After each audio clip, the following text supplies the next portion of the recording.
ঈশ্বৰ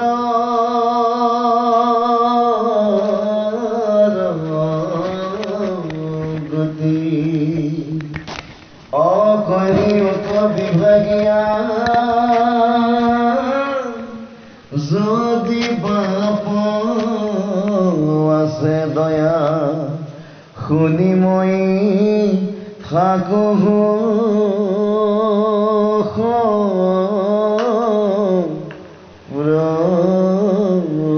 প্ৰতি এৰা মই জ্ঞানৱান্ধাৰ মাজে শয়ন কৰিয়াও আছে অশ্ৰান্ত হৈয়া জীৱ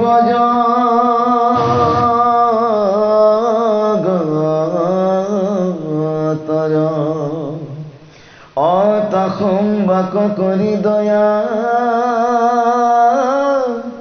উদয় ভৈলাহা তুমি অযোগ পন্থ প্ৰকাশ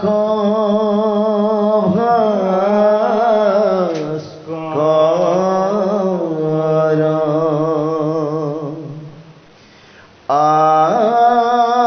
আৰেতে কে জানিলো মই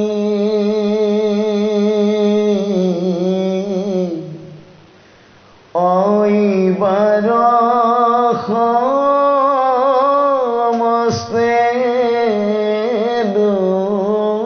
লোক উদ্ধাৰ কৰিয়া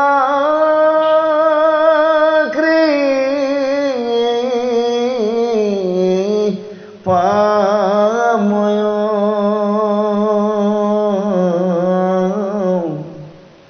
হৰি মোৰ মহাধন্য আছে অসংখ্যাত পুণ্য অজ্ঞান প্ৰভু ভৈলা তনয়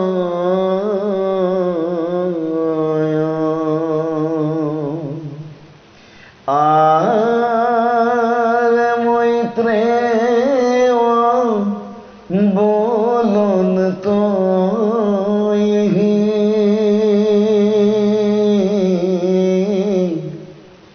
অমাতৃর সুন্দর বাণী অশুনি প্রভু কপিল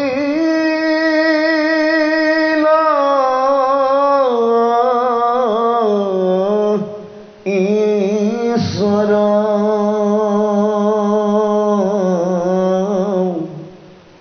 কৃপায়ে পীড়িত হইয়া মাতিলন তো প্রশংসিয়া অকুশলক শ্রীনীতিয়ালু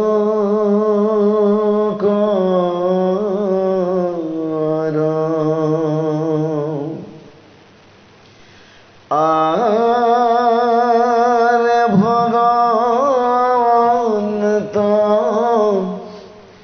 নিগদতি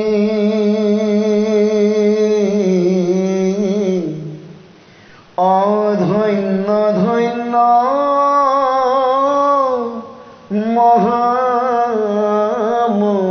মহামতি অমনোরণন্দিনী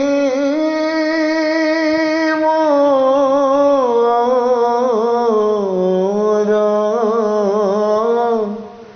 মা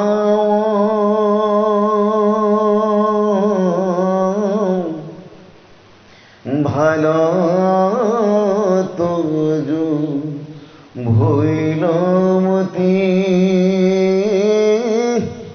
সংসারত লীলাওয়াতি অতুষ্ট ভৈলু দেখি তোজু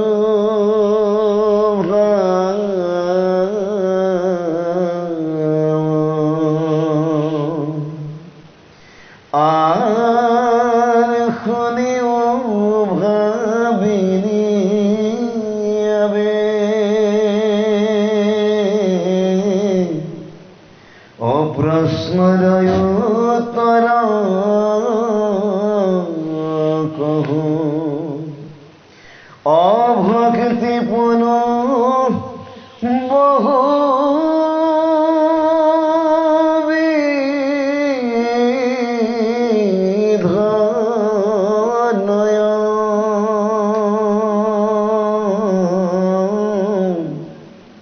কিন্তু পুৰুষৰ ফল সংকল্পৰ অনুসাৰে অভক্তি নানামতে ভেদ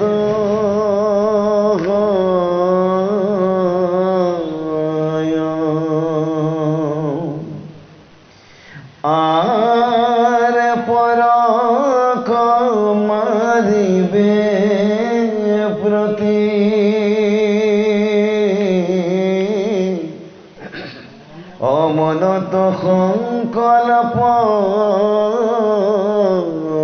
কৰে অদম্ভ মৎসৰ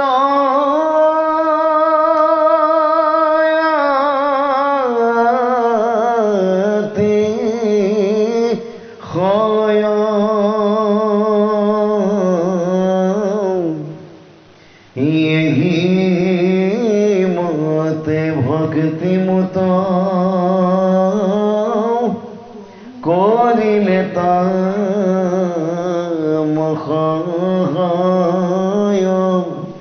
অক্ৰোধ ভেদ তিনিতে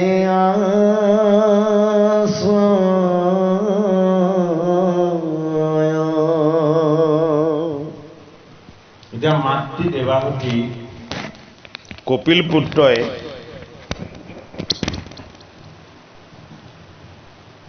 ঈশ্বৰৰ ভক্তিৰ যিটো সাৰ বস্তু সেই ভক্তিটোহে দান কৰিছে। ভক্তি দানটো এনেকুৱা এটা দান যিটো কোনো জনমত কেতিয়াও ক্ষয় নহয়। ভক্তি দান কৰিলে সেইটো ক্ষয় নহয়। অন্য ধন ধান ঐশ্বৰ্য দান কৰিলে তাক ব্যৱহাৰ কৰাৰ লগে লগে তাৰ কি হৈ যায়?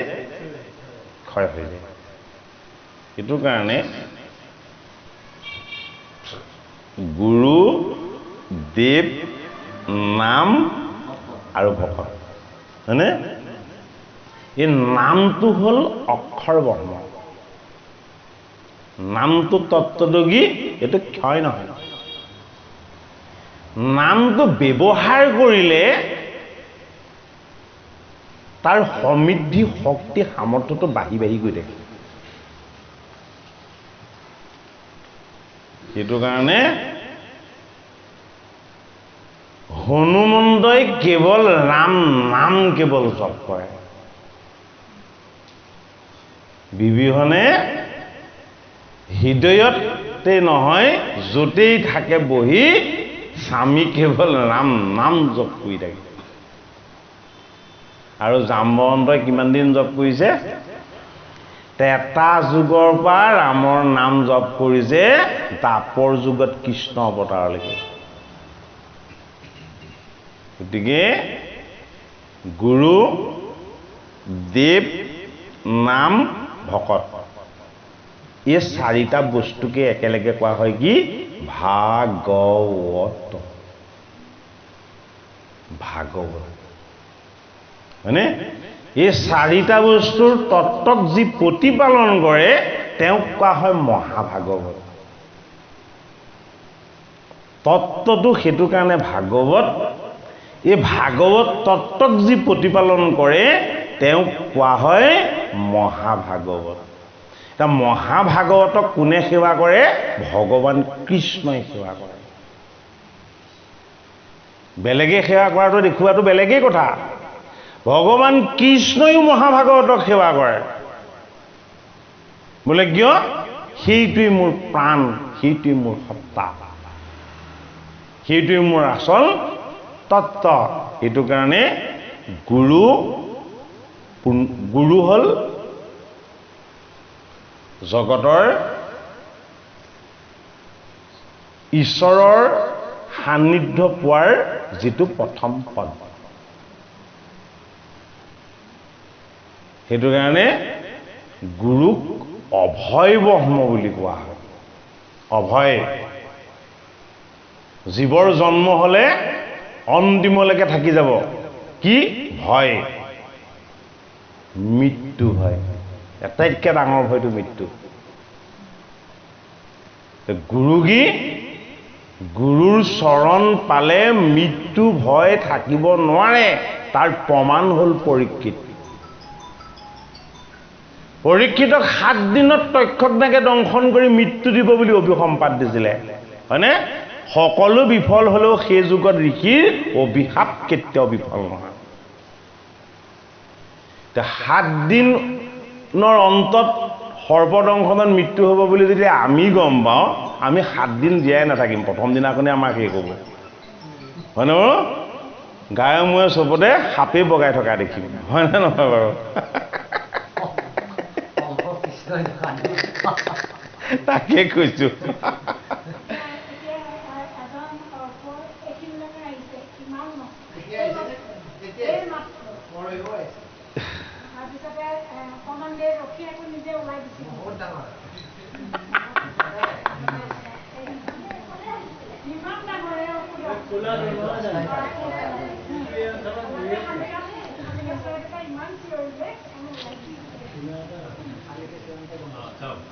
সেইটো পুণ্য জীৱ, বুজি পাইছেনে কথাটো? যত জীৱ জংগম কীট পতংগম অগ নগ জগ তেৰিকায়, এইবিলাক তেওঁৰে ৰূপ।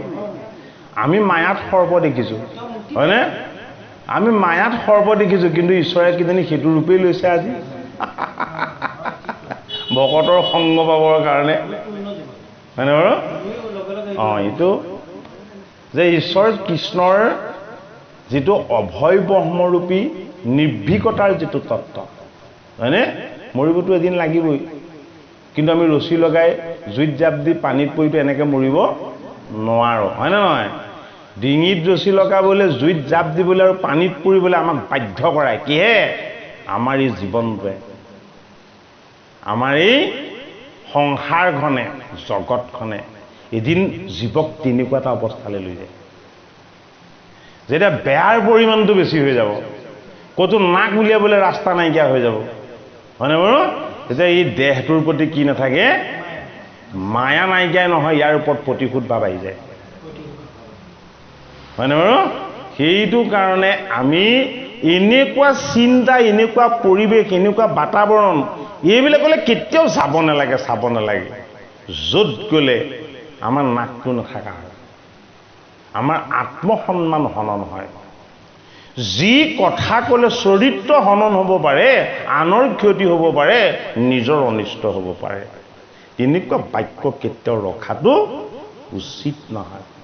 সেইটো কাৰণে যদি কথা ক'বলৈ মন নাই, গছ পুলি এটাকে ৰুবলৈ কৈছে অক্সিজেন দিব, প্ৰকৃতিৰ ভাৰসাম্য ৰক্ষা কৰিব, হয়নে বাৰু? গতিকে ঠাই যদি আছে, এটা ভাল গছ পুলি ৰৈ তাক পানী দি ভালকৈ প্ৰতিপালন কৰক।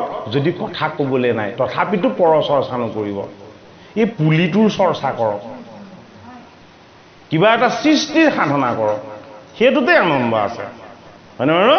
এতিয়া এই গুৰু হ'ল অভয় ব্ৰহ্ম। পৰীক্ষিতক কি কৰিলে?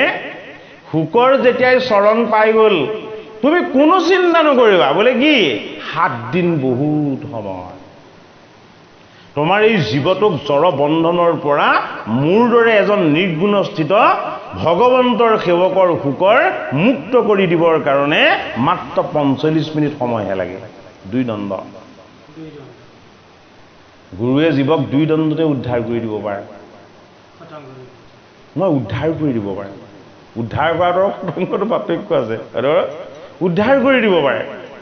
সেইটো কাৰণে গুৰু হ'ল অভয় ব্ৰহ্ম। তাৰ পাছতে আহি গ'ল কি? দেৱ। গুৰুৱে কাক চিনাকি কৰি দিয়ে? দেৱজনক চিনাকি কৰি দিয়ে। এতিয়া জগতত দেৱ 2জন নহয়, দেৱ সদায় এজনেই। অন্য বস্তু 2টা 3টা 4টা ভাগ হ'ব পাৰে, চন্দ্ৰ সূৰ্য অসংখ্যাৰ হয়তো থাকিব পাৰে, কিন্তু গোটেই জগত ব্ৰহ্মাণ্ড অনন্ত কোটি ব্ৰহ্মাণ্ডৰ হৰি অধিকাৰী। এজনেই অধিকাৰী আছে যিজনে গোটেই জগত ব্ৰহ্মাণ্ড সকলো নিয়ন্ত্ৰণ কৰি আছে, আৰু সেইজনক আমি ভাগৱতৰ দশম স্কন্ধত, ভাগৱত শাস্ত্ৰত, গীতা শাস্ত্ৰত আমি সেইজনক কি বুলি প্ৰকাশ পোৱা দেখিলো? পূৰ্ণানন্দ হৰি, পূৰ্ণানন্দ ঈশ্বৰ, তেওঁ হ'ল দৈৱকীৰ নন্দন কৃষ্ণ। দেৱ কি? দেৱ হ'ল পূৰ্ণ ব্ৰহ্ম। আমি কি? আমি হলো জীৱ ব্ৰহ্ম। এই জগতত থকা বস্তুবিলাক কি? ঈশ্বৰৰ চব অংশ, সেইটো কাৰণে ব্ৰহ্মময়। এইটো কাৰণে ঈশাৱাস্যম উপনিষদৰ প্ৰথম মন্ত্ৰটোত সেয়াকে দিছে, ঈশাৱাস্যম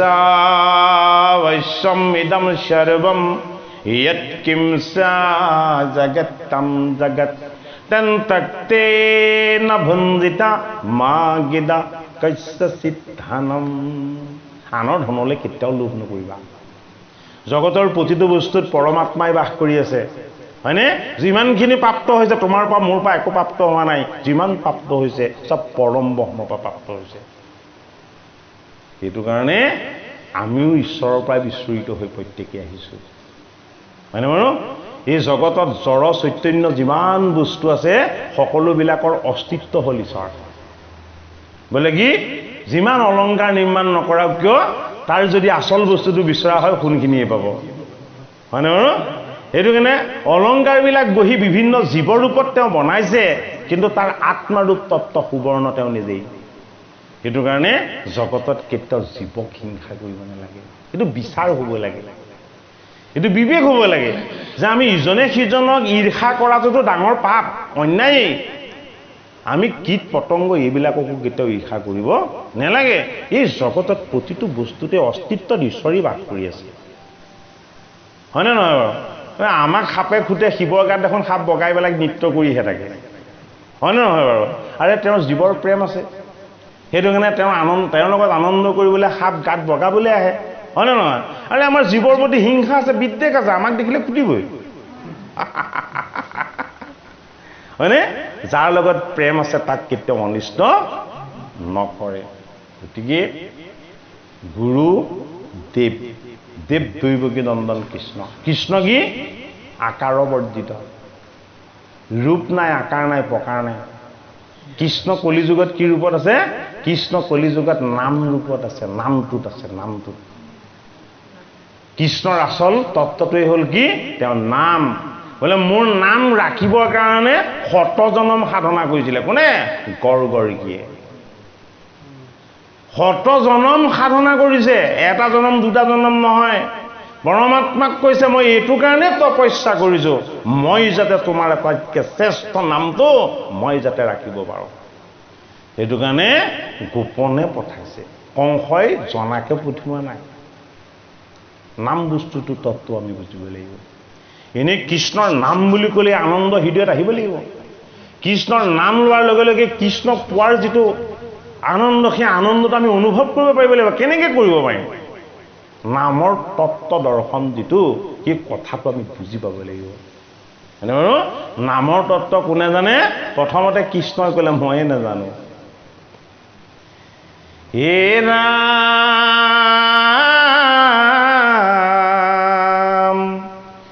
হে কিবা পাব হৰিবাক নাহিকে শকত, এ সিহেতু নকলা কৃষ্ণ নামৰ মহত। নাৰায়ণ নামৰ মহিমা ক'লা তুমি মোক, তোমাৰ বিষ্ণু নামৰ মহিমা মোক ক'লা, তোমাৰ পদ্মনাভ নামৰ মহিমা মোক ক'লা, তোমাৰ অনন্ত নামৰ মহিমা মোক ক'লা। তুমি তোমাৰ নামবিলাকৰ মহিমাবিলাক তুমি মোক হাঁহি হাঁহি কৈ আছিলা। হে কৃষ্ণ, এইটো নাম যে আজিলৈকে কোৱা নাই, কি এইটো নামৰ পাপ সংহাৰ কৰিব পৰাৰ শক্তি নাই নেকি? তেতিয়া কৃষ্ণই হাঁহি হাঁহি কৈছে, হে অৰ্জুন তুমি কি প্ৰশ্ন সুধিলা? এই যদিও বা হওঁ এনহ কৌতীয় বতাৰ তথাপি নপাওঁ কৃষ্ণ নাম হিমাৰ। এই কৃষ্ণ অৱতাৰ মই কৃষ্ণই যদি 1 কোটি বাৰো লওঁ, মোৰ নামটোৰ মহিমা মই তোমাক ক'ব নোৱাৰিম, হয়নে বাৰু? আকৌ সুধিছে যে এইটো কেনেকুৱা কথা? এই কৃষ্ণ নাম বলি স্থবিৰ জৰণা হে সীমা। হে সিহেতু নকলো কৃষ্ণ নামৰ মহিমা। হেৰা মোৰ পানসখা কৃষ্ণ, মই ঠিকেই বুজিলো। বোলে কি? মই তোমাত শৰণাপন্ন, মই তোমাতেই আশ্ৰিত, তুমি যি কোৱা মই সেইটো মানি লওঁ। কিন্তু তোমাক যি নাজানে তেওঁলোকে কেনেকৈ মানিব? তোমাৰ নামত যে ইমান মহিমা আছে। এই সৈতে সৈতে সৈতে সৈতে সৈতে সৈতে সখী এ স্বয় সত্য কৰি কলো গোপক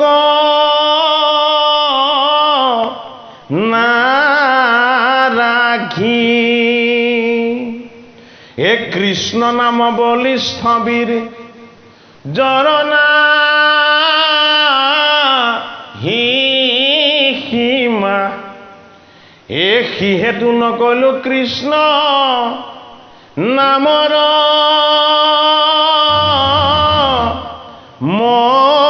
মহিমা। গতিকে কৃষ্ণ বুলি স্মৰণ কীৰ্তন কৰি দিয়াৰ লগে লগে সেই অনুভৱ আমাৰ হৃদয়ত বাজিব লাগিব যে যি নামৰ মহিমা তুমি কৈ শেষ কৰিব নোৱাৰা, তেনে পৰম মংগলময় নাম গুৰুজনাৰ কৃপাত আমি ল'বলৈ পাইছোঁ। গুৰুজনাৰ কৃপাতে কৃষ্ণৰ যশ গুণ আৰু লীলা আমি শ্ৰৱণ কীৰ্তন কৰিবৰ কাৰণে এই নৰতনু পোৱাৰ কাৰণে আমি সুযোগ পাইছোঁ। সেইটো কাৰণে নাম কি?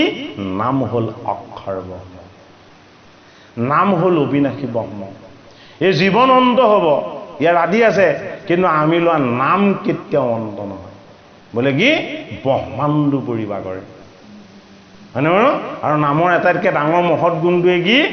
নামে বায়ুত থকা প্ৰদূষণ নাইকিয়া কৰে। নামে আৰু কি কৰে? নাম ল'লে আমাৰ দেহত যিবিলাক টক্সিন আছে সেই টক্সিনবিলাক বাঢ়ি গৈ দিয়ে। সেইটো নাম ল'লে বিষ নহয় গাত, নাম ল'লে হজম শক্তি ভাল হয়, নাম ল'লে দৃষ্টিশক্তি ভাল হয়, নাম ল'লে ব্লাড চাৰ্কুলেশ্যন সঠিক হয়, হয়নে বাৰু? কেইজন ভকতৰ হাই প্ৰেছাৰ হোৱা দেখিছে আপোনালোকে, হয়নে? যিমান ভুগি আছে সিমানৰে ৰোগ আছে, যিমান আত্মসংযমী হৰিভক্তি পৰায়ণ বিবেকবান আছে সিমানেই ৰোগ ব্যাধি অপায় অমংগল এইবিলাক আঁতৰত আছে। গতিকে হাতত থকা মানিকটো আমি আঁতৰলৈ ঠেলি পঠিওৱাটো উচিত নহ'ব। আমাক কি দিছে? আমাক শ্ৰৱণ ইন্দ্ৰিয় দিছে আৰু মুখখন দিছে। কি কৰিবৰ কাৰণে? পৰচৰ্চা পৰনিন্দা কৰিবৰ কাৰণে নহয়। এইখন মুখ দিছিলে পবিত্ৰ ৰাম কৃষ্ণ নাম আমি কীৰ্তন কৰিবৰ কাৰণে। সেইটো কাৰণে ভকতে ভগৱানৰ নাম উচ্চাৰণ নকৰাকৈ যদি দ্ৰব্যটো বাদ দিয়ক, এগিলাচ পানীও দিয়ে, পানী ঘূৰাই পঠিয়াই দিব, নালাগে নাখাওঁ। বোলে কিয়? য'ত মোৰ স্বামীৰ নামেই নাই তাত মই সেই বস্তু লৈ কি কৰিম, হয়নে নহয়? সেইটো কাৰণে ভকত বৈষ্ণৱক পানী গিলাচ দি দিওঁ, কৃষ্ণ শব্দটো উচ্চাৰণ কৰি দিব, হয়নে? আপুনি বেয়া পায় বুলি কোনোবাই খাব পাৰে, কিন্তু কৃষ্ণ উচ্চাৰণ নকৰিলে ভকতে কিন্তু সন্তুষ্টিয়ে জলখন গ্ৰহণ নকৰে।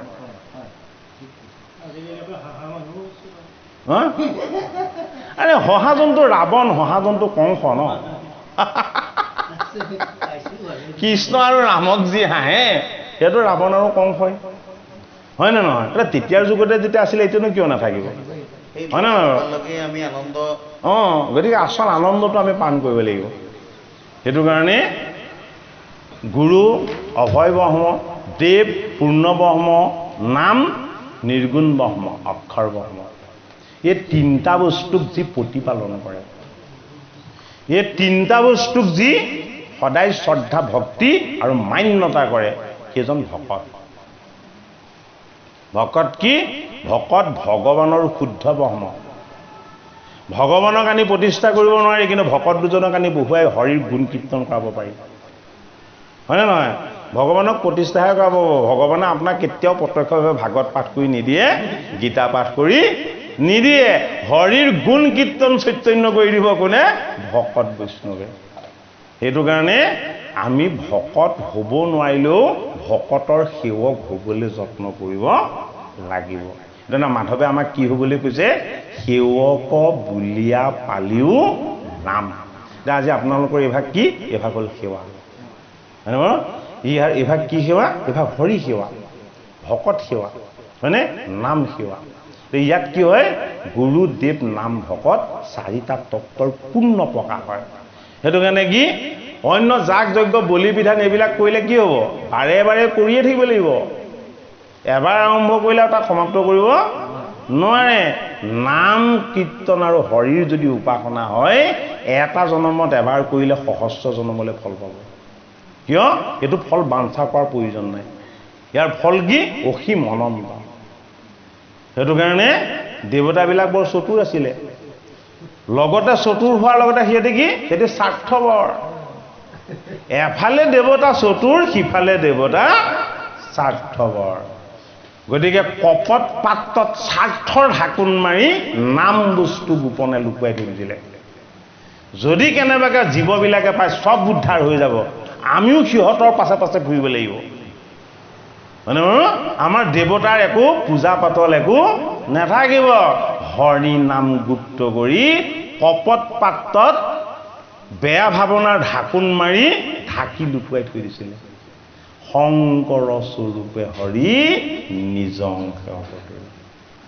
কপট ঢাকোনৰ পাত্ৰটোৰ মুণ্ডটো ভাঙি সকলোকে বিলাই দি দিলে, হয়নে? সেইটো কাৰণে কীৰ্তন দশম ঘোষা ৰত্নাৱলী, 4 বেদক মন্থন কৰি 4 শাস্ত্ৰ নিৰ্মাণ কৰিলে। ইমান অমৃতময় ঈশ্বৰ তত্ত্বৰ ভাগ আমাক গুৰুজনাই দি থৈ গৈছে। আমি কি কৰিব লাগে? আমি হলাহল কালকুট এইবিলাকৰ পৰা আঁতৰ হৈ অমৃত পান কৰিব লাগে। সেইটো কাৰণে কৃষ্ণৰ নাম গুণ যশ শ্ৰৱণ কৰিবলৈ ধৈৰ্য আনিব পৰাটো ঈশ্বৰ প্ৰাপ্তিতকৈ শ্ৰেষ্ঠ। সকলোৱে কিন্তু কৃষ্ণ কথা শুনিব নোৱাৰে দেই, হয় নহয়? পলাই পতংগ দিব যদি ভগৱানৰ কথা পাতে, হয় নহয়? গাত চোৱাত পাত লাগিলে যেনেকুৱা হয় তেনেকুৱা হৈ যায়। কোনো কাৰণত কৃষ্ণ কথা শুনিবলৈ নিবিচাৰে, একদম বেলেগ প্ৰসংগ অলপ আঁতৰি দৌৰ মাৰিব, হয়নে বাৰু? সেই যে 84 লাখ নৰক যোনিত যে জীৱৰ জন্ম হ'ব লাগিব, যি জীৱ এই নৰতনো পায় নিজক উদ্ধাৰ কৰিবৰ কাৰণে ভাগ্যত সাধি অহা নাই, সি কৃষ্ণ কথা শুনাৰ লগে লগে দৌৰ মাৰিব। কাৰণ তাৰ আকৌ কীট পতংগ জেঠি মকৰা সাপ ভেকুলী হৈ বহুতটা জনম লৈ যান্ত্ৰণা ভুগিবলৈ সি কৰ্মবন্ধন খাটি আহিছে, হয়নে বাৰু? সেইটো কাৰণে ভকতে কি কৰে? ভকতে ভগৱানৰ কৃপাত কৰ্মবন্ধনবিলাকৰ পৰা মুক্ত হোৱাৰ যিটো ৰাস্তা, সেই ৰাস্তাটো দান কৰে। দেৱাহুতিক কৈছে যে তুমিতো সংসাৰী আছিলা, তুমি তোমাৰ স্বামী কৰ্দমৰ দৰে এজন শ্ৰেষ্ঠ ঋষি পোৱাৰ পাছতো তুমি কেৱল সংসাৰহে বিচাৰিলা। কি বিচাৰিলে? সংসাৰ বিচাৰিলে। আৰে যিজন কৰ্দমে সাধনা কৰি ঈশ্বৰক দৰ্শন কৰিছিলে, দেৱাহুতিয়ে এবাৰো সেই স্বামীক ঈশ্বৰৰ ৰূপটোনো কেনেকুৱা বুলি সোধা নাই। বোলে কি লাগে? বোলে এই জগতলৈ সংসাৰ কৰিছোঁ যেতিয়া মোক সন্তান লাগে, সন্তানেই মোৰ সম্পত্তি। সেইটো কাৰণে এজনী দুজনী নহয় 9 গৰাকী কন্যা হ'ল। 9 গৰাকী কন্যাক 9 জন শ্ৰেষ্ঠ ঋষিলে বিবাহ দিছে। প্ৰথম গৰাকীৰ নামটো ইমান ভাল, কলা। আমি যে কওঁ আৰ্ট বুলি, হয়নে? প্ৰথম গৰাকীৰ নামটো কলা। এই কলাক দিছে এজন শ্ৰেষ্ঠ ঋষিলে, নামটো মৰিচি। মৰিচি নামৰ ঋষিজনলৈ কলাক বিয়া দিয়া হৈছে। আৰু এগৰাকীৰ নাম কি? অনসূয়া। হিংসা, দেশ, অসূয়া, অপ্ৰীতি এইবিলাক তেওঁৰ লগত নাই। অত্যন্ত শান্ত, কোমল, নম্ৰ, ভদ্ৰ, ভিতৰি নিৰ্মল। কাক দিব এতিয়া সেইগৰাকী কন্যা? ইমান ভাল শ্ৰেষ্ঠ কন্যাগৰাকী এতিয়া কাক গতাব? কাক দিলে? অত্ৰি মুনিলে দিলে। অত্ৰি ইমানেই সেই দুজন শ্ৰেষ্ঠ। অত্ৰি আৰু অনসূয়াই কি কৰিলে? সংসাৰ কৰাৰ পাছত কি কৰিলে? সংসাৰ নকৰিলে। বোলে কিয়? তুমি মোৰ স্বামী, তুমি মোৰ গুৰু, মই তোমাৰ ভাৰ্যা, মই তোমাৰ সেৱক, হয়নে? এতিয়া স্বামী আৰু ভাৰ্যাৰ সম্বন্ধটো গুৰু আৰু শিষ্যৰ সম্বন্ধ হ'ব পাৰে। সেইটো কাৰণে অত্ৰিয়ে ক'লে, হে অনসূয়া, তোমাৰ দৰে এগৰাকী শ্ৰেষ্ঠ ভক্তিবান মই যেতিয়া ভাৰ্যা পাইছোঁ, মোৰ সংসাৰখন মই ইয়াতকৈও শ্ৰেষ্ঠ কৰিব বিচাৰোঁ। তেতিয়া অনসূয়াই কৈছে, ব'লা আমি দুইজন যাওঁ, মহাহৰিক আৰাধনা কৰোঁগৈ। এতিয়া সংসাৰ নকৰি কি কৰিলে? মহাহৰিক আৰাধনা কৰিলেগৈ। কি কৰিলে? অত্ৰিয়ে আৰু অনসূয়াই এটা পদত ভৰ দি 100 বছৰ তপস্যা কৰিছে। 100 বছৰ তপস্যা কৰাৰ অন্তত জগতৰ হৰিয়ে যে এওঁলোকে সংসাৰী হৈ সাধনা কৰিছে, এওঁলোকৰ উদ্দেশ্যটো পুত্ৰ লাভ। ইমান কঠোৰ যেতিয়া তপ কৰিছে, এওঁলোকক এটা পুত্ৰ দি ঠগিব নোৱাৰোঁ, হয়নে? এই আমি 3জন দেৱতা এওঁ ঘৰলৈ 3টা পুত্ৰ ৰূপত যাম। সেইটো কাৰণে সোমদত্ত আৰু দুৰ্বাসা,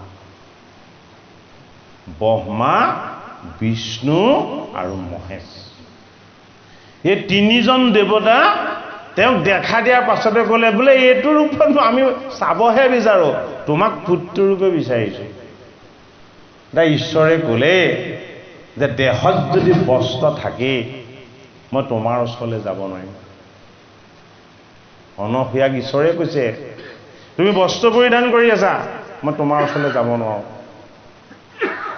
তুমি তোমাৰ নিজৰ কোঠালৈ গৈ তোমাৰ দেহৰ বস্ত্ৰ খুলি দিব লাগিব। ডাঙৰ তত্ত্ব কথা। বস্তুটো কি? মায়া। মায়া ক'ত থাকিব নালাগিব? মায়া ঈশ্বৰৰ লগত কেতিয়াও থাকিব নালাগিব। অনসূয়াই ভাবিছে, এই 3জন ইমান বয়সস্থ দেৱতা, এই 3জনৰ আগত এতিয়া মই বিভস্ত কেনেকৈ হওঁ? তেওঁ সমস্যাটো পৰিছে। কিন্তু ঈশ্বৰৰ আজ্ঞা বুলি যেতিয়া তেওঁ বস্ত্ৰ খুলি দিলে, 3টি অবোধ শিশু শুই আছে। শিশুৱে কি জানে বস্ত্ৰ থকা আৰু নথকাৰ কথা?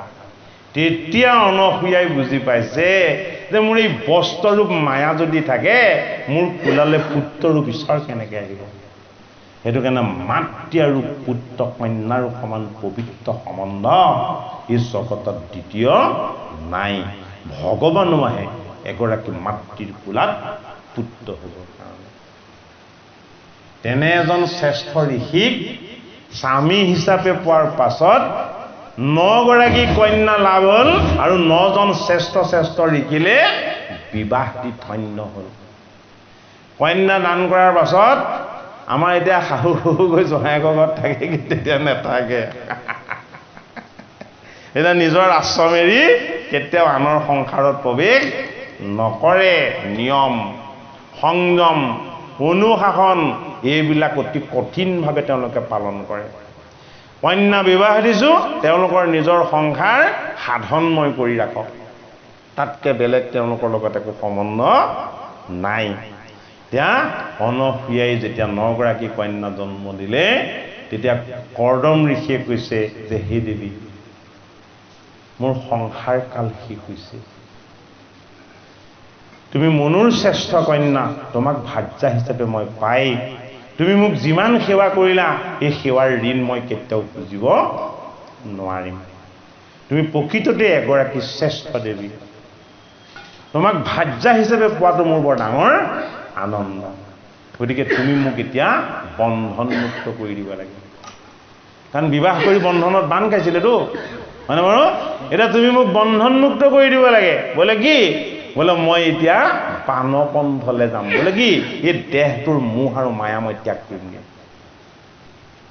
অনসূয়াই কৈছে আপুনি এজন শ্ৰেষ্ঠ সাধক ঋষি, আপুনি তপময় সাধনাৰে দেহৰ বন্ধনৰ পৰা মুক্ত হৈ যাব, কিন্তু মোৰতো ইমান সাধনা নাই, মই কি কৰিম? কাৰণ যদি শটো বিসৰ্জন দি চিতা জ্বলায় তাত জাহ যাব, হয়নে? কিন্তু বানপন্থত সেইটো ছিষ্টেম নাই, হয়নে বাৰু? তেওঁ সাধনা কৰি দেহ ত্যাগ কৰিব পাৰিব, তেওঁ নিজেও জানে যে মোৰ ইমান সাধনা নাই, মই দেহ ত্যাগ কৰিব নোৱাৰিম। সাধনাৰে দেহ ত্যাগ কৰাটো বহুত জটিল কাম, দক্ষ কন্যাহে কৰি দেখুৱাইছে, তাকো খং উঠিয়ে নৰ্মেলি দেহ ত্যাগ কৰিব পৰা নাই। সেইটো কাৰণে দেৱাহুতিৰ মনলৈ এটা সদ্ভাৱ আহিব যে হে স্বামী, আপুনিতো সাধনময় ঋষি, আপুনিতো মোৰ স্বামীয়েই নহয়, আপুনিতো মোৰ গুৰু, আপুনিতো মোৰ ভগৱান। আপুনি নাথাকিলেও আপুনি নথকাৰ যাতে মোৰ অনুভৱ নহয়, হয়নে? 9 গৰাকী কন্যাক বিবাহ দিলোঁ, অন্তিমত আপুনিও মোৰ পৰা আঁতৰি যাব। আপুনি আঁতৰি যোৱা স্বত্তেও মোৰ মনত যাতে অকণো নিসংগতা অনুভৱ নহয়, তেনে এটা পুত্ৰ আপুনি মোক কোলাত দি থৈ যাব, হয়নে বাৰু? তেতিয়া আকৌ সাধনময় কৰ্দমে সাধনা কৰি অনসূয়াৰ কোলালে জগতৰ দেৱাহুতিৰ কোলালে জগতৰ হৰিক কপিল ৰূপত আনি দিলে যে এইটো পুত্ৰই তোমাৰ জীৱনৰ পৰিপূৰ্ণতা দিব, যিখিনি বাকী আছিল গোটেইখিনি পূৰ কৰি দিব, হয়নে? তোমাৰ মোৰ পৰা যিখিনি পালা সেয়াই তোমাৰ শেষ নহয়, তোমাৰ পুত্ৰৰ পৰা তুমি যিখিনি পাবা সেয়া তোমাৰ আটাইতকৈ শ্ৰেষ্ঠ প্ৰাপ্তি। সেইটো কাৰণে ঈশ্বৰৰ লগত প্ৰেমটো ঈশ্বৰ হোৱাতকৈও, হয়নে? পুত্ৰৰ সম্বন্ধৰে যদি ঈশ্বৰ প্ৰেম হয় তেতিয়াহ'লে সেই প্ৰেম কি হয়? নিষ্কাম হয় আৰু গভীৰ হয়। সেইটো কাৰণে ভগৱান এইবাৰ কি ৰূপত আহিছে? কপিল ৰূপত আহিছে। কপিল মানে আত্মা, কপিল মানে পৰমাত্মা, কপিল মানে জন্ম মৃত্যু জৰাহীন। সেইটো কাৰণে তেওঁৰ নামটো কপিল। সিদ্ধি নাম কপিল মুনি, বোলে কি যিমান সাধক আছে সকলো সাধক হ'ব পাৰিছে, কিয়? কপিল স্বৰূপ পৰমাত্মাৰ কৃপাৰ কাৰণে। যিমান যোগী আছে তেওঁলোকে যোগময় সাধনা কৰিব পাৰিছে, বোলে কিয়? কপিল স্বৰূপ এই কৰ্দম ঋষিৰ সাধন পুত্ৰ হোৱাৰ কাৰণে। সকলোৰে সাধনাৰ সিদ্ধিটো কোন? ময়েই, কপিল ভগৱান। মোৰ যদি কৃপা নহয় কোনেও সাধনাত সিদ্ধি লাভ কৰিব নোৱাৰে। সেইটো কাৰণে সিদ্ধি নাম কপিল মুনি, যে কপিল মুনিৰ কৃপাতেহে কোনোবাই জগতত সিদ্ধি লাভ কৰিব পাৰে। তাৰ প্ৰমাণ মাতৃ দেৱাহুতিয়ে। স্বামী বানবন্ধলৈ যোৱাৰ পাছত 9 গৰাকী কন্যাক বিবাহ দিয়াৰ পাছত কি হ'ল? সিদ্ধি লাভ কৰিলে। কেনেকে? ভক্তি যোগৰ যোগেদি, ভাগৱতৰ 3য় স্কন্ধৰ এই অমৃতময় ঈশ্বৰ তত্বৰ যোগেদি। কৃষ্ণ প্ৰতিমা পূজয় ভেদ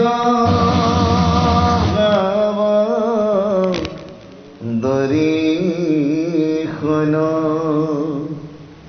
পীড়িত সমান ককয়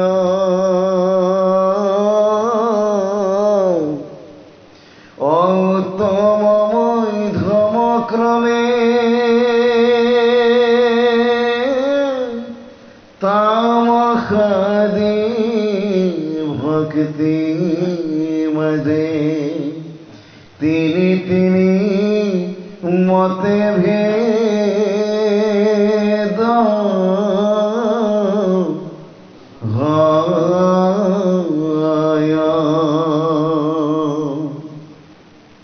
এক বিধি নব নব প্ৰকাৰে হৈ আছে ভেদ, তাক বুজিবা দি আমতি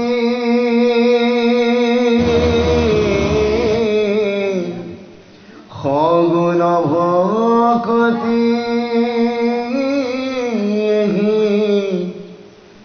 একাধিক আশী বিধ আৱে কহু নিৰ্গুণ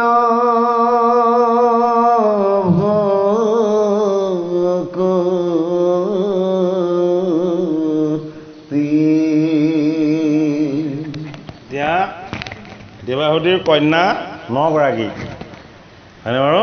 পুত্ৰ কেইটা? পুত্ৰ হ'ল এটা হয়নে নহয় বাৰু? এই 9 গৰাকী কন্যা প্ৰকৃতি নৱবিধা ভক্তি ৰূপা। এতিয়া পুত্ৰ কি? পুত্ৰ এটা কপিল বোলে কি? এই পুত্ৰটোৱে হ'ল নিৰ্গুণ আত্মা। কি ভক্তি? নিৰ্গুণ ভক্তি। নিৰ্গুণ ভক্তিটো আত্মাৰূপ। নৱবিধা ভগতি কি? গুণময়। নৱবিধা ভগতি গুণময় হ'লেও তাৰ ভিতৰতে দুবিধ শ্ৰেষ্ঠ। এই দুবিধ কি? গুণত থাকিও নিৰ্গুণ।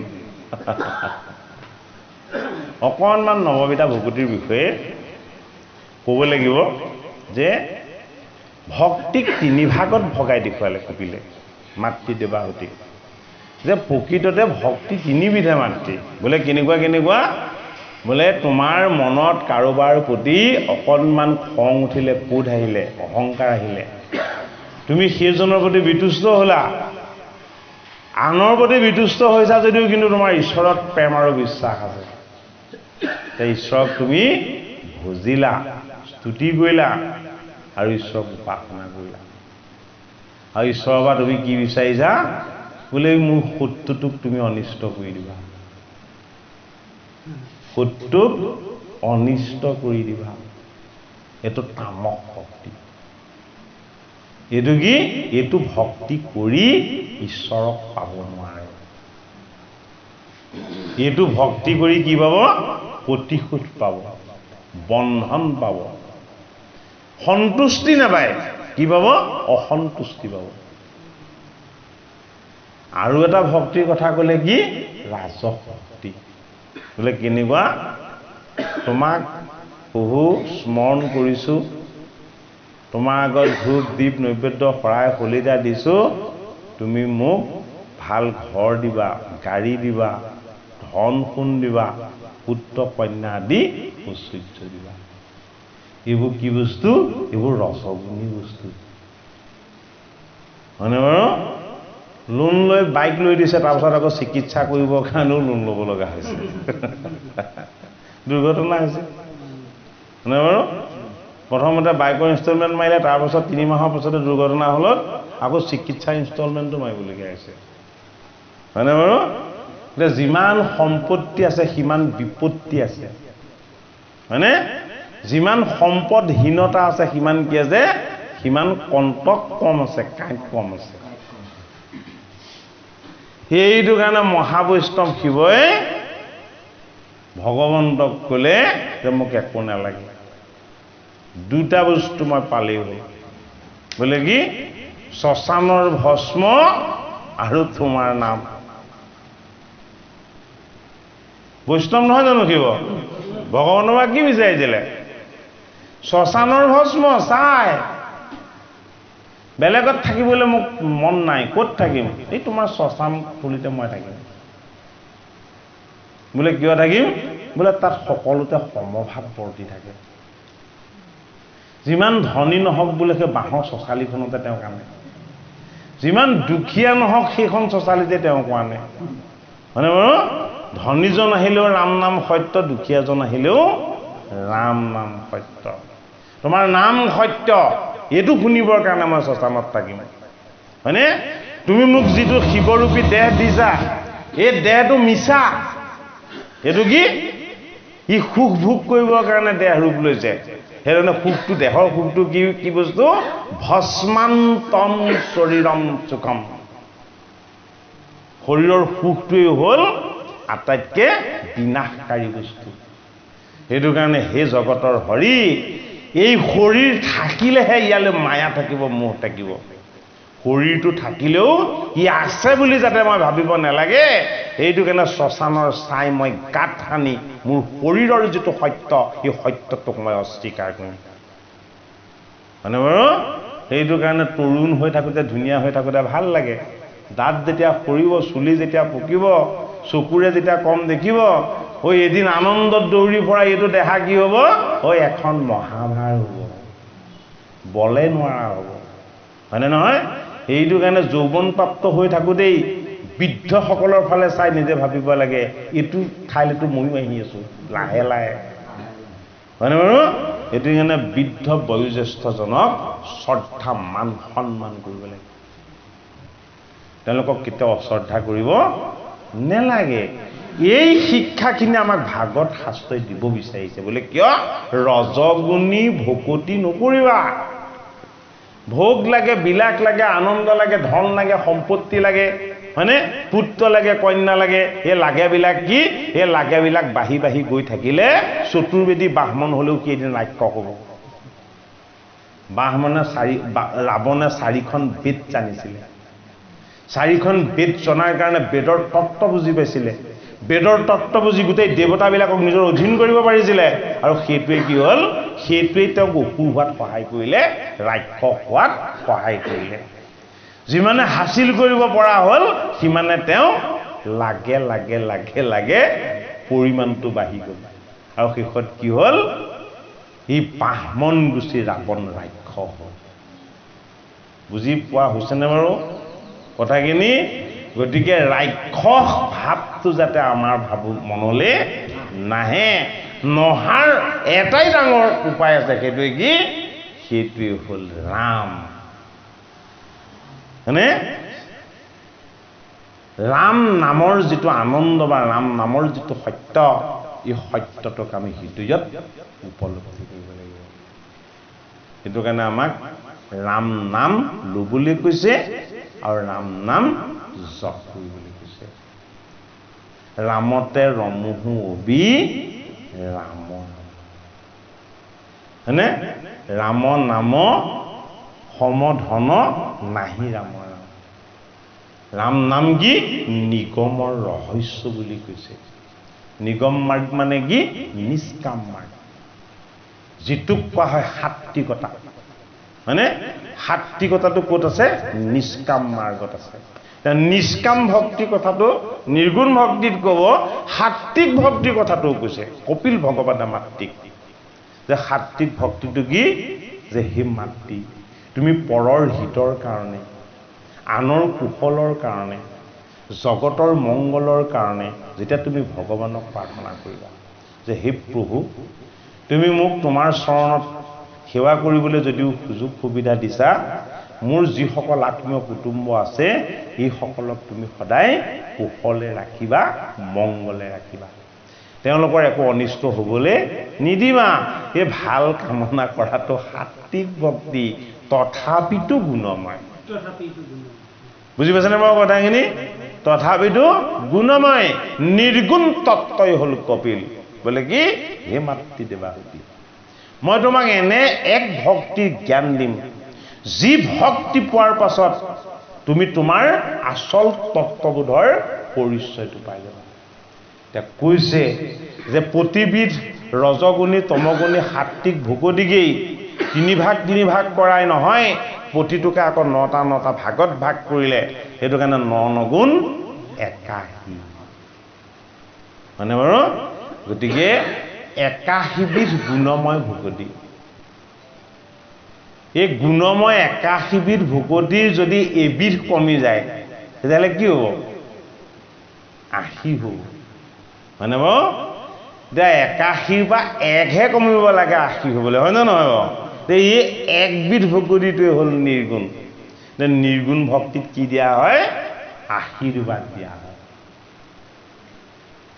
হয়নে বস্তুটো বুজি পোৱা হৈছেনে মোক হা আনৰ হৈ আশীৰ্বাদ লোৱা হোৱা নাই নিজৰ হৈ আশীৰ্বাদ লোৱা হোৱা নাই কি কৰা হৈছে আশীৰ্বাদ দিয়া হৈছে কাৰ আশীৰ্বাদ দিয়া হৈছে ভগৱন্তৰ চৰণৰ আশীৰ্বাদ ভগৱন্তৰ চৰণৰ আশীৰ্বাদটো কি দিব লাগে যে যি জন্মই নলওঁ য'তে জন্ম নলওঁ য'তে মোক নাথাকক কিয় হে ভগৱন্ত প্ৰভু তোমাৰ চিন্তন তোমাৰ উপাসনা আৰু তোমাৰ এই আনন্দৰ ভাগৰ পৰা যাতে মই বঞ্চিত হ'ব নেলাগে বাকী একো কামনা নহয় মানে বাৰু তোমাক পোৱাৰ যিটো আনন্দ সেই আনন্দটোৱে মোৰ এটা কামনা। এতিয়া ভগৱানক পাবলৈ আকৌ কি পাব লাগিব? ভকতৰ সংগ পাব লাগিব। ভকতৰ সং নহ'লে কিন্তু ভগৱানক পাব নোৱাৰে। এইটো একদম খাটাং কথা। নহয়, এনেই দেখাইছে আচলতে। এইটো কপিলে ধৰক সাংখ্য যুগৰ তত্ত্বখিনি কৈছেতো। এতিয়া যুগৰ কথাখিনি তেনেকৈ অনাৰ কাৰণে একাশীবিধ ভাগ কৰি কৈছে, তিনিবিধ ভাগ কৰি কৈছে। প্ৰতি তিনিটা বিধক আকৌ ন ভাগে ভাগ কৰাইছে, একাশীবিধ হৈছে। মানে বাৰু খালি ভাগৱত শাস্ত্ৰ ভক্তি এইবিধ দেখাইছে। বোলে কি এই ভক্তিবিলাক ভাগ কৰি দেখুৱাটো নিৰ্গুণ। আচৰিত কথা হয়নে নহয় বাৰু? গুণময় ভক্তিবিলাকক ভাগৱতত ভাগ কৰি দেখুৱাইছে নাই? গুণময় ভক্তিবিলাকক ভাগৱতত ভাগ কৰি দেখুৱাওঁতে সি নিৰ্গুণ হৈ গৈছে। কিয় নিৰ্গুণ হৈ গৈছে? শব্দ নিৰ্গুণ, শব্দ বৰ্মটো নিৰ্গুণ। সেইটো কাৰণে গালি পাৰিব নালাগে। গালি পাৰিলে কি হয়? শব্দ বৰ্মৰ শক্তি নিজলৈকে কিয়াকি লৈ যায়। বেয়াকে ক'ব নালাগে, বেয়াকে চাব নালাগে, বেয়াকে ক'ব নালাগে। আৰু এটাইতকৈ ডাঙৰ কথাটো হ'ল বেয়া ভাবিব নালাগে। সেইটো কাৰণে বেয়া ভাবিব নালাগিবলৈ কি কৰিব লাগিব? ভাৱটোক ভাল কৰিব লাগিব, শোধন কৰিব লাগিব, পৰিষ্কাৰ কৰিব লাগিব, চিন্তনটোক নিৰ্মল কৰিব লাগিব। কপিলৰ চৰণ চিন্তা কৰাটো ইমান সহজ কথা নহয়। মাতৃ দেৱাহতীয়া পুত্ৰৰূপে পোৱাৰ পাছতো কপিল আঁতৰ হৈ যোৱাৰ লগে লগে মই তোমাক পাহৰি যাম বুলি কৈছে শাস্ত্ৰত। যে তুমি মোৰ পৰা যেতিয়াই আঁতৰি গুচি যাবা মই তেতিয়াই পাহৰি যাম, তেতিয়া মই কি কৰিম? হে মোৰ প্ৰভু, হে মোৰ ভগৱান কপিল, তুমি মোক এটা ভাল উপায় দি থৈ যোৱা। তেতিয়া কপিলে কি উত্তৰ দিছে? এই গীতা ভাগৱত শাস্ত্ৰ শ্ৰৱণ কীৰ্তন। হে মাতৃ দেৱাৱতী, মই তোমাৰ ওচৰৰ পৰা আঁতৰ হৈ গ'লে তুমি গীতা ভাগৱত শাস্ত্ৰ শ্ৰৱণ কীৰ্তন কৰিবা। বোলে কি আকৌ মোকে পাই যাবা। সেইটো কাৰণে এই কলি যুগত এতিয়া গীতা ভাগৱতৰ পাঠ বিশ্লেষণেই হওক বা পাঠেই হওক বাঢ়িছে। কিয় বাঢ়িছে? কলিৰ প্ৰজাখিনি চতুৰ, বুদ্ধি আকাৰটো চুটি চাপৰ, বুদ্ধিটো বেছি। মানে বাৰু সেইটো কাৰণে যি পাইছে ভাল বস্তুটোৱে পাই গৈছে, সাত্বিক বস্তুটোৱে পাই গৈছে। মানে বাৰু আগতে গীতা ভাগৱত শুনিবলৈ নিবিচৰা ভকত হৈ নথকা মানুহেও ধুনীয়াকৈ 3 বস্ত্ৰ লৈ ভকতৰ চৰণ সেৱা কৰি ঈশ্বৰৰ আশীৰ্বাদ লৈ বুজি পাইছে। বোলে কি যে এই জীৱন মিছা, সংসাৰ মিছা, জগত মিছা, তুমি সত্য। তোমাৰ সত্য উপলব্ধিটো ভকতৰ সংগ পালে কি হ'ব? গভীৰ হ'ব। সেইটো কাৰণে আমি নিষ্কাম ভাৱনাৰে ঈশ্বৰক সেৱা কৰাটো কি? নিৰ্গুণ ভকতি। কিন্তু মাধৱে আকৌ তাতে কামনা এটাও দেখুৱাইছে। নিষ্কাম ভাৱনাৰে আমি ঈশ্বৰক কৰাটো নিৰ্গুণ ভকতি, কিন্তু মাধৱে আকৌ এটা কি দেখাইছে? কামনা দেখাইছে, যিটো কামনা নিৰ্গুণ। হে কৃপাৰ সাগৰ দৈৱ কি নন্দন, হে পৰেও মন কাম, হে ভকতৰ সংগ হে সদা নুগুচুক, হে মুখে দোৱাগ নাম।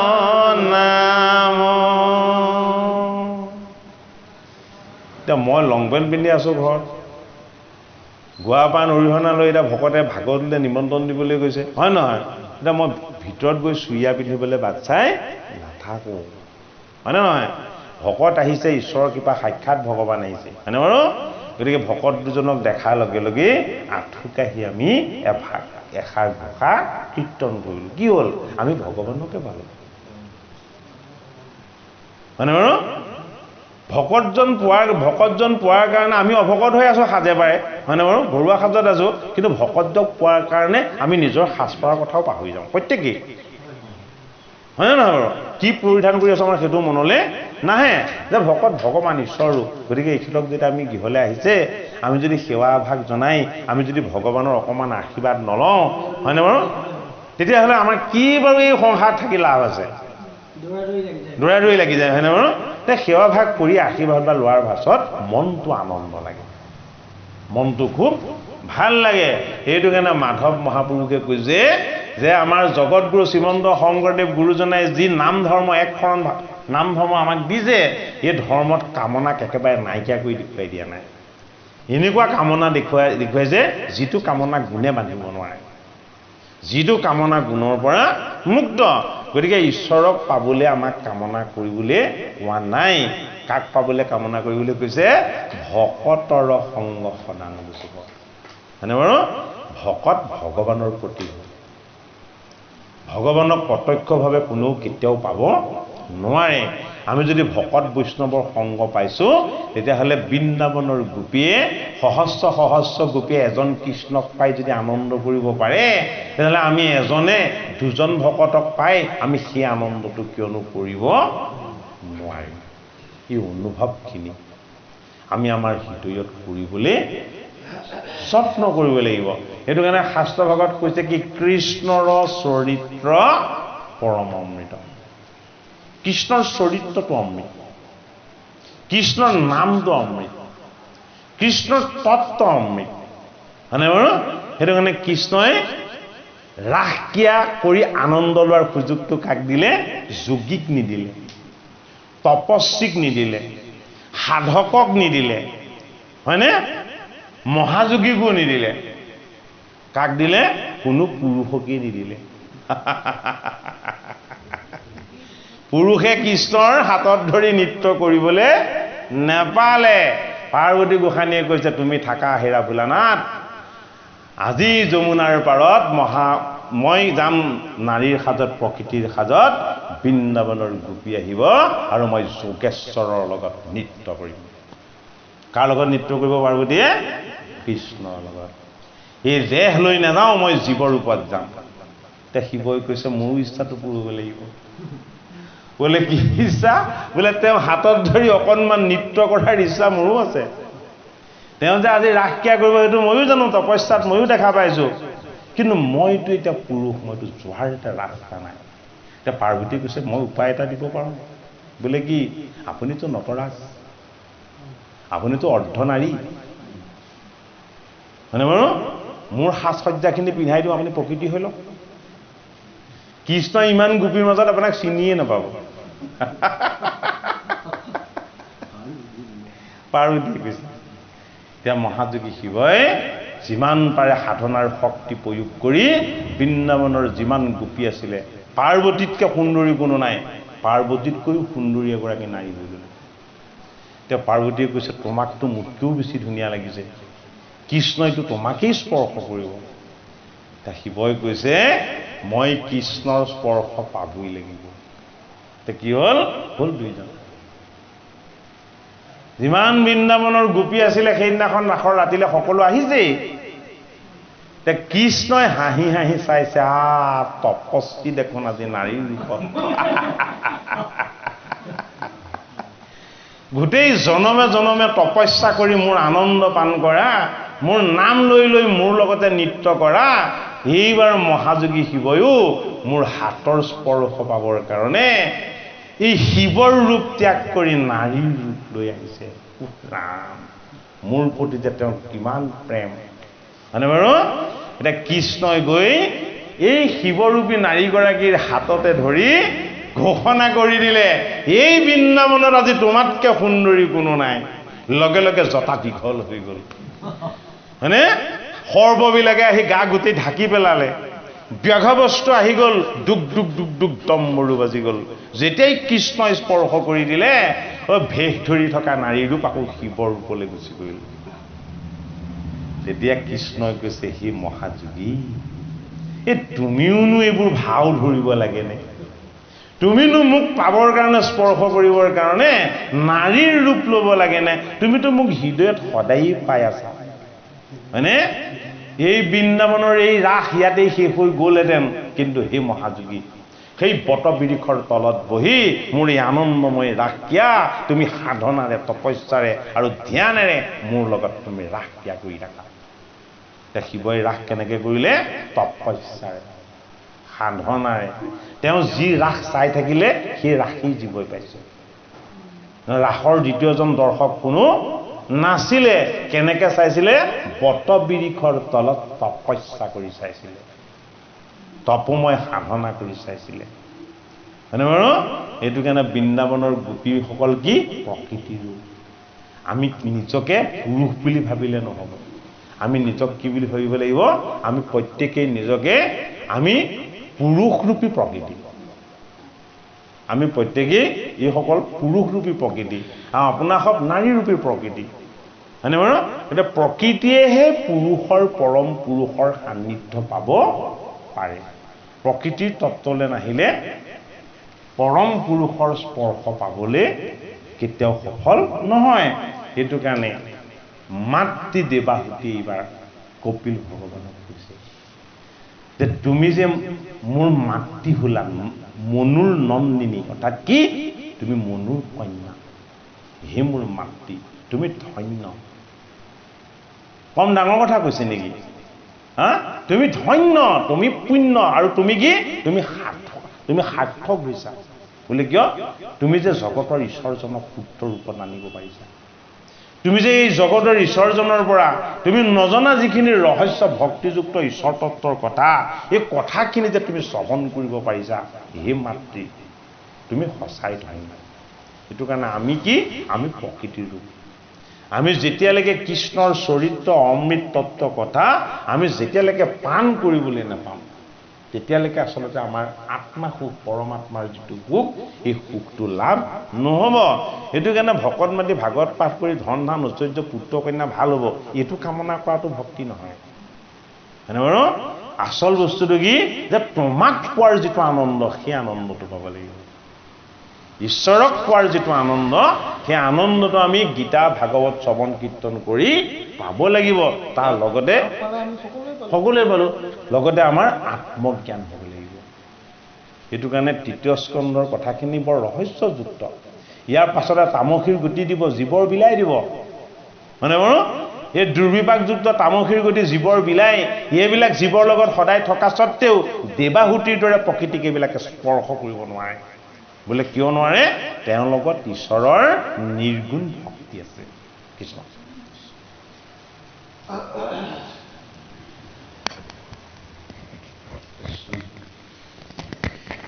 শুনিও সভাসদ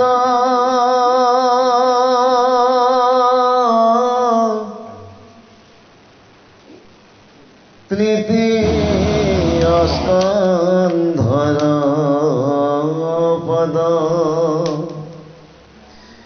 বুজিও ভক্তিৰ নিৰ্ণয়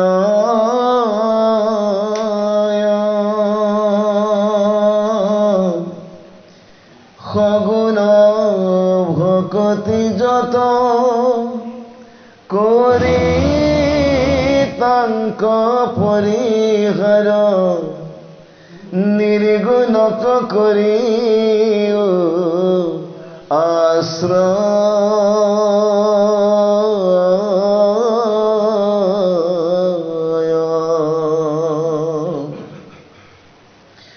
দেখা কেন কৃপা কৰি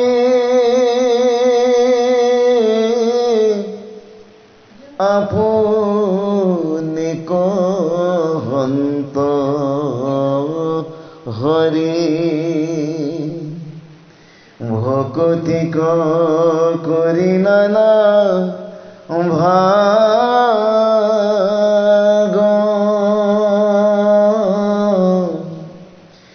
এতেকে নিৰ্গুণ ভক্তি ধৰি দৃঢ় কৰি তেৱে স্বৰ্গ পাইবা লাগ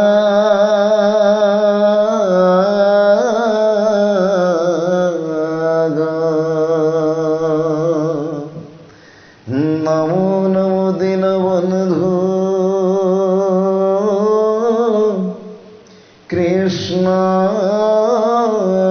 দেব কৃপা সিন্ধু অতজ পাবে পখিল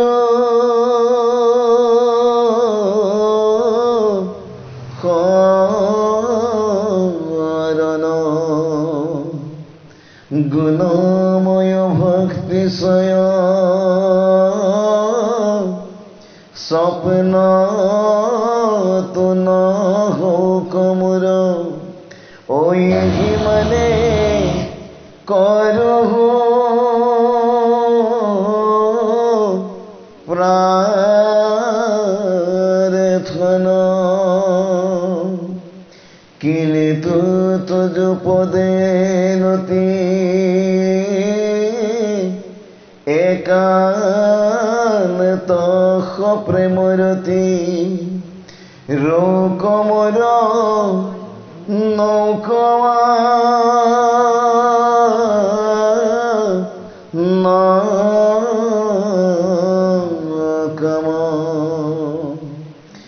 অসময় যার যত জন হোক মাধব তমন অদাকিশরী বোলারা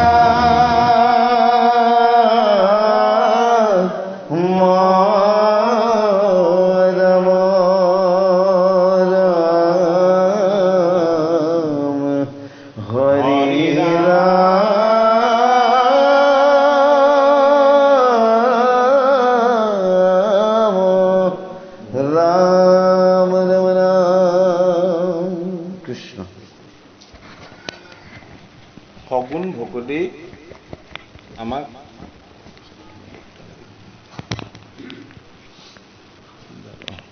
সগুণ ভকতি আমাক 81 বিধ বুলি দেখালে আৰু নিৰ্গুণ ভকতি এবিধ মানে এতিয়া আমাক কি কৈছে ভাগৱত শাস্ত্ৰই কৈছে যে মোৰ শয়নে সপোনেও যাতে সগুণ ভকতি নহয় শয়নে সপোনেও যাতে মোৰ নিৰ্গুণ ভকতিহে হয় হয়নে বাৰু এতিয়া নিৰ্গুণ ভকতিৰ তত্ত্বটো কি নিৰ্গুণ ভকতিৰ তত্ত্ব 4 বস্তু এতিয়া আমাৰ বিশেষত বহুত ঠাইত বিবাহ কৰাৰ আগত শৰণ মানে বিবাহ কৰাৰ আগত শৰণ ভাগ ল'ব লাগে সংসাৰী হোৱাৰ আগতেই শৰণ ল'ব লাগে হয়নে নহয় বাৰু এতিয়া সংসাৰী হোৱাৰ আগতে শৰণ ভাগ যেতিয়া লয় সংসাৰ শেষ হৈ যায়গে শৰণতনো কি কৈছিলে সেয়া কথা মনত নাথাকে এই গুৰুৱে যে দি পঠিয়ালে আচাৰ্যই যে বৈ পঠিয়ালে সংসাৰত ইমানেই মজগুল হৈ যায় সেয়া কথা আৰু মনলৈ নাহে মানে বাৰু গতিকে ভক্তিটো যদিও নিৰ্গুণ আছিলে চব পাহৰি পেলাই আমি নিৰ্গুণটো বাদ দিয়ক আমি গুণতো নাথাকিলোঁ দেখোন